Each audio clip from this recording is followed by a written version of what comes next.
राजधानी दिल्ली। रात के 12 बजे थे। रात का सन्नाटा।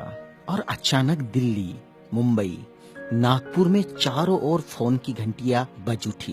राजभवन मौन था, संसद मौन थी, राष्ट्रपति भवन मौन था। हर कोई कश्मकश में था। शायद कोई बड़ा हादसा हुआ था।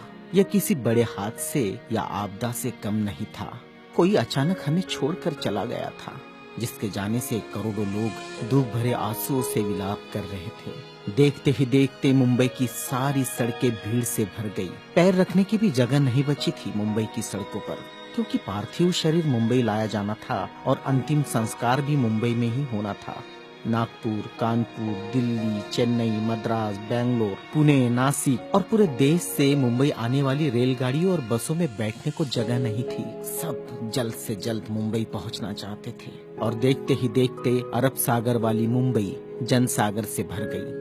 कौन था यह शख्स जिसके अंतिम दर्शन की लालसा में जन सैलाब रोते बिलखते मुंबई की ओर बढ़ रहा था।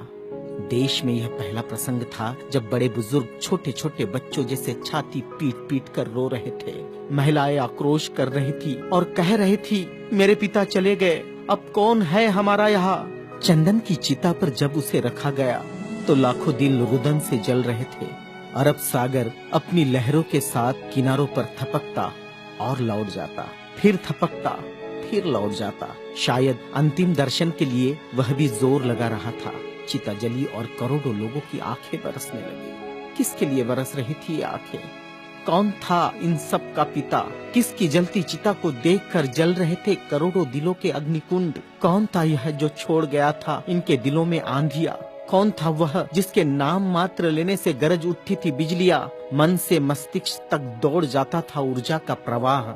कौन था वह शख्स जिसने छीन लिए थे खाली कासे इनके हाथों से और थमा दी थी कलम लिखने के लिए एक नया इतिहास? आंखों में बसा दिए थे नए सपने, ओठों पर सजा दिए थे नए तराने, धमनियों से प्रवाहित किया था स्वाभिमान अभिमान को, दास्यता की जंजीरें तोड़ने के लिए दिया प्रज्ञा का शस्त्र। चिता जल रही थी अरब सागर के किनारे और देश के हर गांव के किनारे में जल रहा था एक स्मशान। हर एक शख्स की आंखों में और दिल में भी, जो नहीं पहुंच सका था अरब सागर के किनारे, एक टक देख रहा था वह उसकी प्रतिमा या गांव के उस झंडे को जिसमें नीला चक्र लहरा रहा था, या बैठा था भूख प्यास भूल कर अपने समूह के साथ उस जगह जिसे वो बुद्ध विहार कहता था। क्यों गांव शहर में सारे समूह भूखे प्यासे बैठे थे उसकी चिता की आग ठंडी होने का इंतजार करते हुए। कौन सी आग थी जो वह लगाकर चला गया था? क्या विद्रोह की आग थी या थी वह संघर्ष की आग? भूखे नंगे बदनों को कपड़ों से ढकने की थी आग? असमानता की धज्जियां उड़ाकर समानता प्रस्थापित करने की आग? चवदार तालाब पर जलाई हुई आग अब बुझने का नाम नहीं ले रही थी। धू धू जलती मनुस्मृति धुएं के साथ खत्म हुई थी। क्या यह वह आग थी जो जलाकर चला गया था वह? सारे ज्ञानपीठ, स्कूल, कॉलेज मरुभूमि जैसे लग रहे थे। युवा युवतियों की कलकलाहट आज मौन थी। जिन्होंने हाथ में कलम थमाई, शिक्षा का महत्व समझाया, जीने का मकसद दिया, राष्ट्र प्रेम की ओतप्रोत भावना जगाई, वह युगंधर, वह प्रज्ञा सूर्य काल के कपाल से ढल गया था। जिस प्रज्ञा तेज ने चेहरे पर रोशनियां बखेरी थी, क्या वह अंधेरे में गुम हो रहा था? बड़ी अजीब कश्मकश थी। भारत का महान पत्रकार, अर्थशास्त्री, दूरदृष्टा क्या दृष्टि से ओझल हो जाएगा? सारे मिलों पर ऐसा लग रहा था जैसे हड़ताल चल रही हो। सुबह शाम आवाज देकर जगाने वाली धुआं भरी चिमनियां भी आज चुपचाप थी। खेतों में हल नहीं चला पाया किसान। क्यों? सारे ऑफिस, सारे कोर्ट, सारी कचहरियां सूनी हो गई, जैसे सुना हो जाता है बेटी के विदा होने के बाद बाप का आंगन। सारे खेतीहर मजदूर, किसान असमंजस में थे। ये क्या हुआ? उनके सिर का छत्र छीन गया। वह जो चंदन की चिता पर जल रहा है, उसने ही तो जलाई थी जबरान जोत।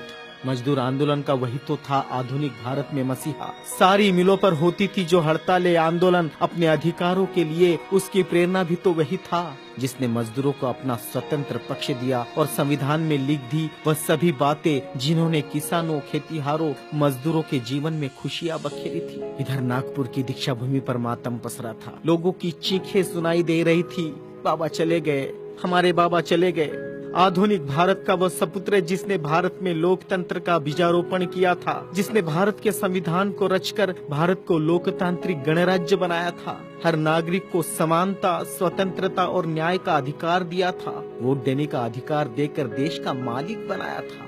क्या सचमुच वह शख्स नहीं रहा? कोई भी विश्वास करने को तैयार नहीं था। लोग कह रहे थे, अभी तो यहाँ बाबा की सफेद गाड़ी रुकी थी, बाबा गाड़ी से उतरे थे सफेद पोशाक में, देखो अभी तो बाबा ने पंचशील दिए थे।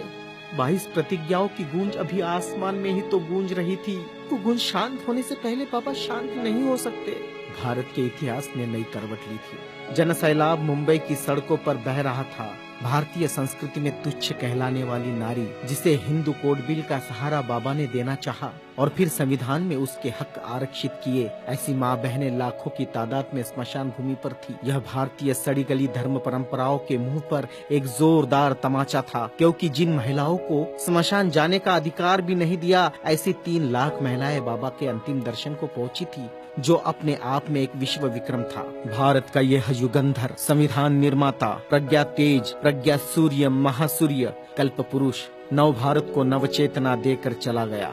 एक ऊर्जा स्रोत देकर, समानता, स्वतंत्रता, न्याय, बंधुता का पाठ पढ़ाकर, उस प्रज्ञा सूर्य की प्रज्ञा किरणों से रोशन होगा हमारा देश, हमारा समाज और हम। और पूरे विश्वास के साथ हम आगे बढ़ेंगे हाथों में हाथ लिए, मानवता के रास्ते पर, जहाँ कभी सूर्यास्त नहीं होगा, जहाँ कभी सूर्यास्त नहीं होगा, जहाँ कभी सूर्यास्त नहीं होगा।